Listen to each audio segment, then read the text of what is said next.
In 1955, there were over 100,000 lunch counters in America. Not restaurants. Not cafes. Counters. A chrome rail, a spinning stool, a woman who knew your order before you opened your mouth. You sat down. You ate. You left. And for 30 minutes in the middle of a working day, somebody called you Han and meant it. By 1990, almost every single one of them was gone. And the sandwiches they served, the ones built for speed and economy and pure satisfaction, vanished right along with them. 10 of those sandwiches are on this list. Number 3 changed the way an entire generation understood what a lunch break was supposed to feel like. Number 7 was so universally beloved that not one person who ever ordered it forgot it. And number 1, the combination that defined the American lunch counter from coast to coast, has been so completely erased that most people under 40 have never experienced anything close to it.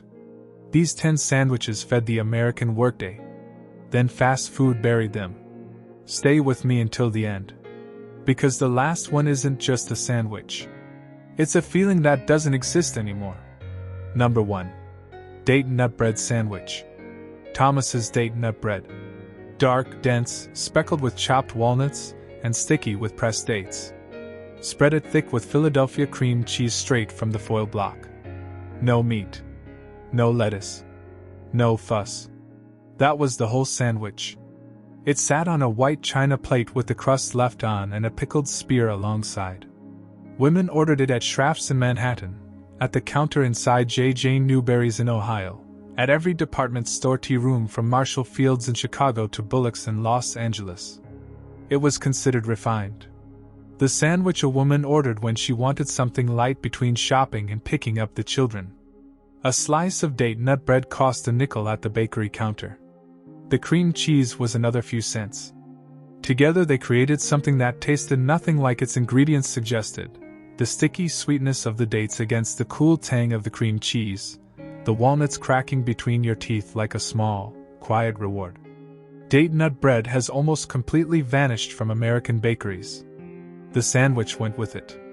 And the tea room counters that served it, the ones with the white china plates and the pickled spears and the women who ordered without looking at a menu, those are gone too. Number 2. Ham Salad Sandwich. When the Easter ham was finished and the bone went into the bean pot, the scraps went somewhere else entirely. Ground through a hand-crank meat grinder with sweet pickle relish, a spoonful of yellow mustard, and enough mayonnaise to bind it all together into something that had no business tasting as good as it did. Ham salad. Packed into a bowl in the icebox and scooped onto soft white bread at lunch counters all week long. The texture was somewhere between a spread and a chunky paste. The taste was smoky, sweet, tangy, and salty all at once, 4 things happening simultaneously on a 25-cent sandwich that came with a handful of potato chips and a pickle on the side. The counter girl made 6 dozen of them before the lunch rush. They were gone by 1 o'clock. Delis carried it. Diners carried it. Gas stations in the rural South had it wrapped in wax paper next to the register, sitting there like it had always been there, and always would be. Then pre-sliced deli ham became cheap enough that nobody needed to grind scraps anymore. Convenience killed the flavor. Ham salad vanished from the lunch counter and took an entire tradition of American thrift with it. Nobody wasted anything. Until we did. Number 3. Chipped beef sandwich. Dried beef. Shaved paper thin. Creamed in a white sauce of butter, flour, and whole milk, then spooned over a slice of white toast on an oval plate. Not fancy. Not trying to be. Veterans called it something unprintable. Lunch counter menus called it creamed chipped beef on toast. Either way, every cook in America knew the recipe by heart and could put it in front of you in under 4 minutes. It cost about 35 cents. It came out fast. And it was exactly what it promised to be. The beef was intensely salty. The kind of salt that hits the back of your jaw and makes you sit up straighter. The cream sauce tamed it. The toast absorbed everything underneath until the center turned soft and almost custard-like, while the edges stayed just crisp enough to hold together under the weight of the ladle. By 1960, this appeared on more lunch counter menus than roast beef. Factory workers ate it at 11:30. Office men ate it at noon. Nobody talked about it like it was special because it didn't need to be. It just needed to be there. Then dried chipped beef disappeared from most grocery stores in the 1980s. The sandwich went with it.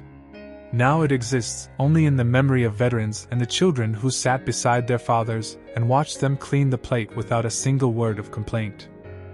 Number 4. Liverwurst Sandwich. Braunschweiger Liverwurst on pumpernickel.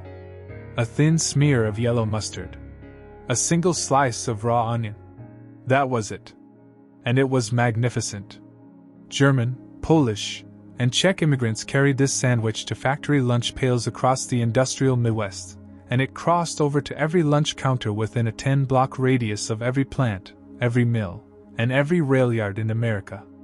The liverwurst was smooth and spreadable, richly flavored with liver and pork and spices that had been perfected in European butcher shops over centuries before they ever touched American bread.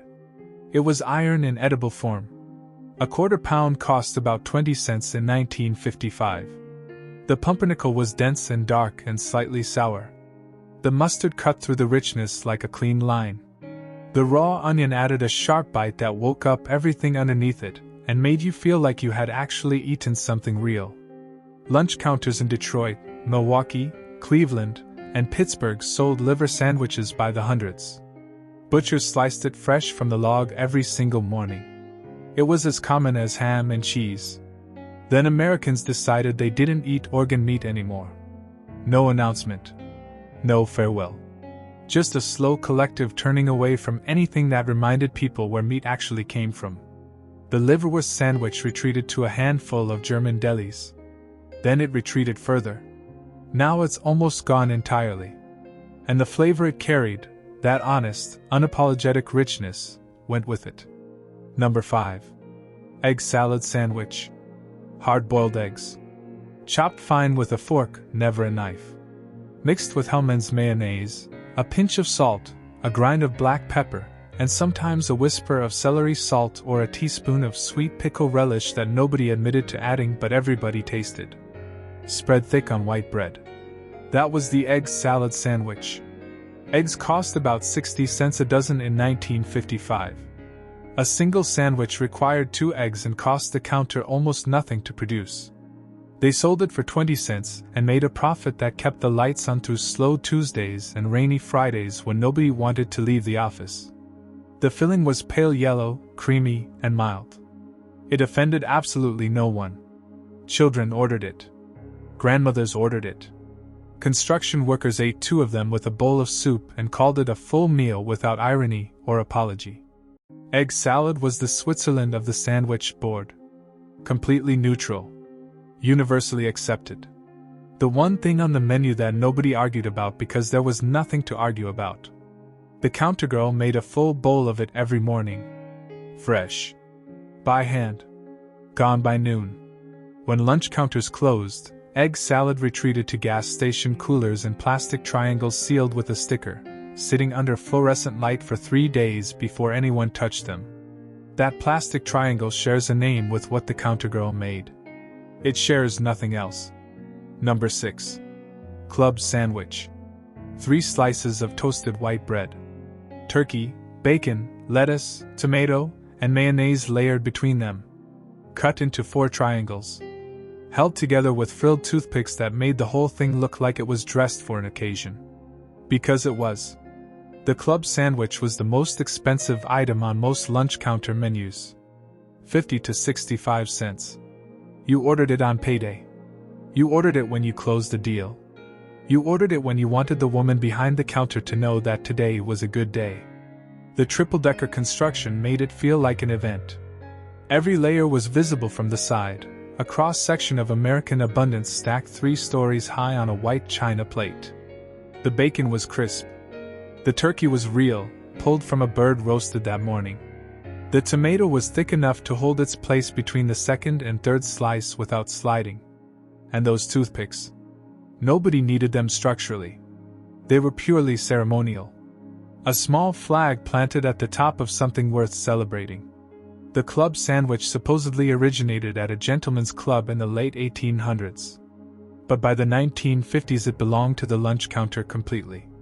It was the sandwich that said you were doing alright without saying a single word. Today it appears on hotel room service menus between the French onion soup and the $14 brownie. It survives. But the version built by a counter cook who toasted all 3 slices simultaneously and assembled it in under a minute without looking down, that version is gone. Number 7. BLT, bacon, lettuce and tomato. 3 strips of bacon. Fried until the fat went translucent and the edges curled crisp against the griddle. Iceberg lettuce, cold and snapping from the icebox. A thick slice of summer tomato, red and heavy and dripping with juice that soaked into everything it touched the moment the knife went through it. Mayonnaise on both slices of toasted white bread. Assembled in under 60 seconds by hands that had done it 1,000 times without thinking. That was the BLT.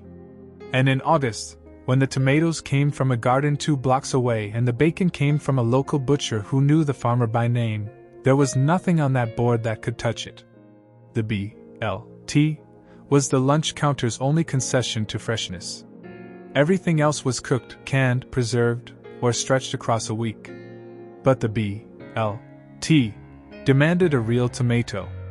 A tomato with weight and smell and color that bled onto the plate. When you got one, the whole sandwich changed. The bacon grease soaked into the toast. The mayo made every layer slide against the next in exactly the right way.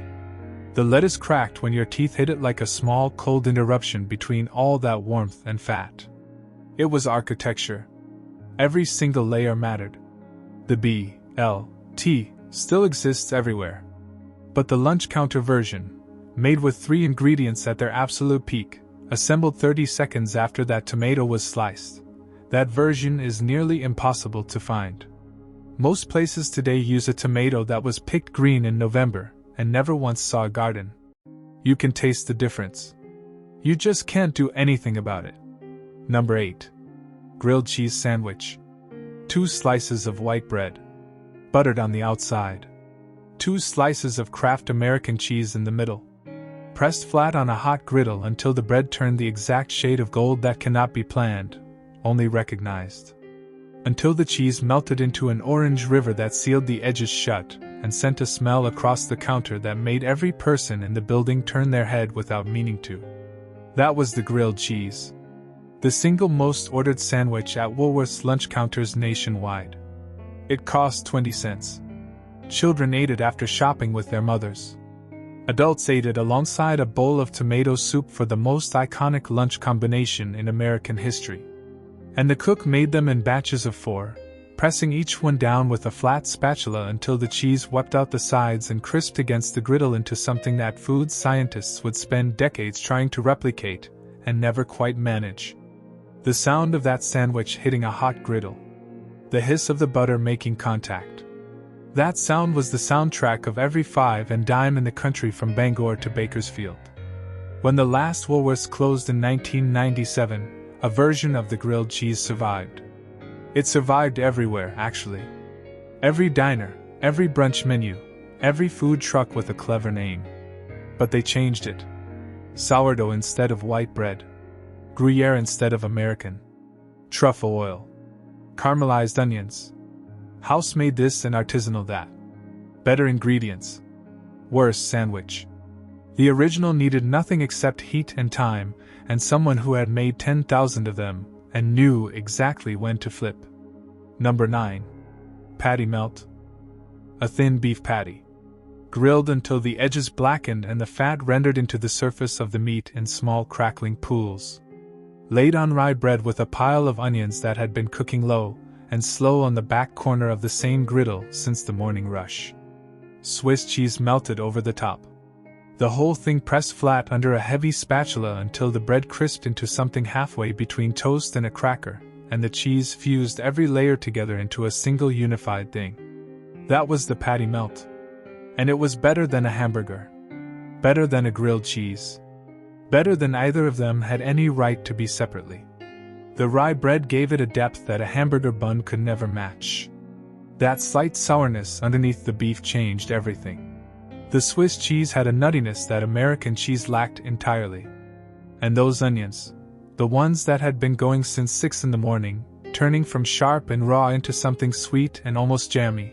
Those onions were the difference between a good sandwich and a sandwich people remembered 40 years later. A patty melt cost about 40 cents. And it was the sandwich that regulars ordered. Not tourists. Not first-timers. Regulars. The ones who had worked through every item on that grease pencil board over months of lunch breaks and landed on the patty melt because nothing else came close, and they had stopped pretending otherwise. It still appears at a few diners. But the original, pressed in on a commercial griddle by a cook who never once consulted a recipe because the recipe lived in their hands, that is nearly gone. Number 10. Sardine Sandwich. Open a tin of King Oscar sardines. About 15 cents in 1955. Lay 3 or 4 of those small silvery fish across a slice of buttered rye bread. Add a thin slice of raw onion. A squeeze of fresh lemon. Top it with the second slice and press down just enough to feel the fish give slightly under your palm. That was the sardine sandwich. And it cleared the immediate vicinity of anyone with delicate sensibilities, which was fine because the men eating them had none. Working men in port cities ordered this without apology and without explanation. Baltimore, Boston, Philadelphia. Lunch counters near the docks sold dozens of them before noon. The sardines were briny and rich, the oil soaking into the rye bread until it glistened under the counter lights like something that knew exactly what it was and had no interest in being anything else. The onion was sharp. The lemon cut through the fat. The rye bread held everything together with just enough sourness to make the whole combination feel intentional rather than accidental. A sardine sandwich delivered more protein and calcium per ounce than almost anything else behind that glass counter. Nobody talked about nutrition in 1955. They just knew it was cheap and filling and it tasted like the ocean on a Tuesday in February when the ocean was the last place anyone wanted to be.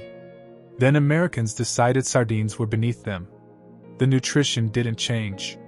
The fish didn't change. The recipe didn't change. We did. These weren't just sandwiches. They were 30 minutes in the middle of a working day when somebody knew your name, and your order, and your coffee preference without being asked. We traded that for speed. For convenience. For a paper bag and a parking lot. Make one of these this week. Sit down. Eat it slow. Then tell me in the comments if it was just nostalgia, or if there was something real there that we walked away from without looking back.